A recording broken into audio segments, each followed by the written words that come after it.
Hello and welcome again. Today we're back with Joel Freudman to hear about the next chapter in his journey. Joel, last time you told us about how TRU Precious Metals came to existence. Tell us about the next phase. Well, then, if I said it had momentum at that point, it really started to accelerate in early 2021.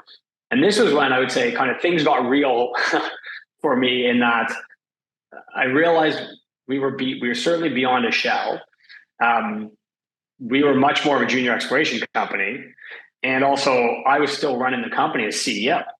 And so in the start of 2021, and keep in mind, this is during COVID and like the brunt of COVID lockdowns and everything in Ontario. So everyone's kind of working from home. It's pretty dispersed. It's not like we're all going into an office to build this business.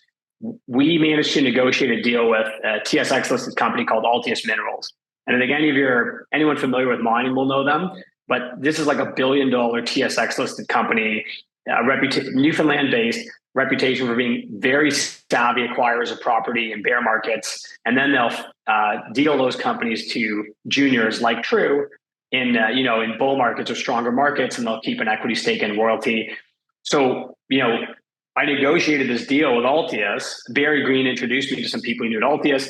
And in the start of January 2021, I, as the CEO of TRU Precious Metals, signed this deal with Altius. And it's basically me and Barry kind of running the company day to day. And we said, look, we'll do a good job with this property. Kind of, again, put some faith in us. They knew Barry.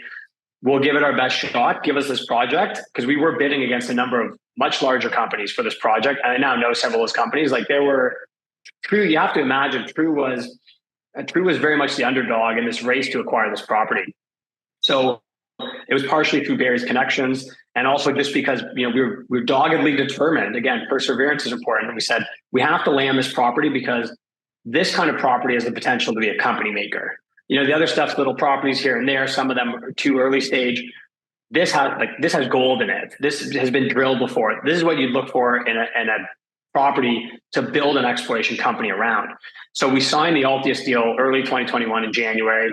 At the same time, we went to the stock exchange to approve it. The stock exchange said, well, look, guys, you don't look like such an investment company anymore. They realized what we were already seeing from the inside. You look more like a mineral exploration company. So they said, you guys are going to have to do another change of business. I thought, oh no, here we go again. I know what that's like from a few years ago. It's not fun. It's very expensive too. But we said, okay, look, we play by the rules. We want to land this property. It's important. We'll go through this TSX Venture change of business from investments to mining. At the same time, we're going to execute and close this deal with Altius.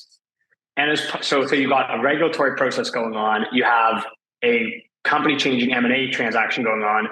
And on top of it, we needed to raise more money, because with $1 million, you're not going to get, that far when you're just starting to build the team and acquire properties and everything, build the corporate infrastructure, go through this change of business.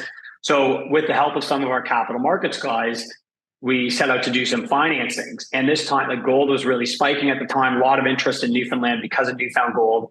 And so it closed in May. But in March of 2021, we did like a full out blitz to do a financing for this deal. And we actually had an oversubscribed $3.5 million financing, mostly retail. We had a lead order from a well-known gold fund that invests in Newfoundland.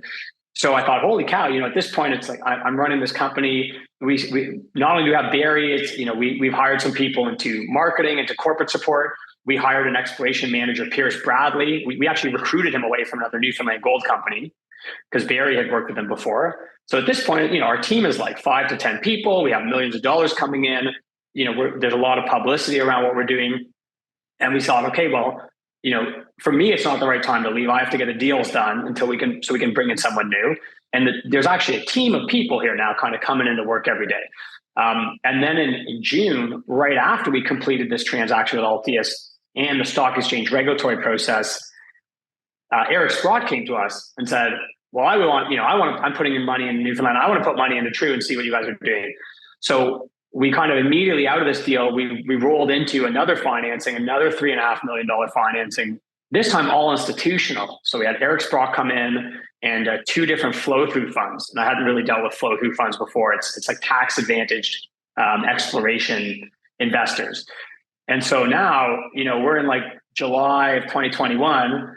I probably would have, left early on in the build out in most cases for someone in my position. Now I've got this company with millions of dollars in the bank. We have genuine like institutional investors, Altia, Sprott, these two funds. Institutions own a third of our stock. We're just about to go drilling on the Golden Rose project for the first time. Things are looking pretty exciting. So, I kind of have to see where the adventure goes. And that was just the middle of the year of 2021.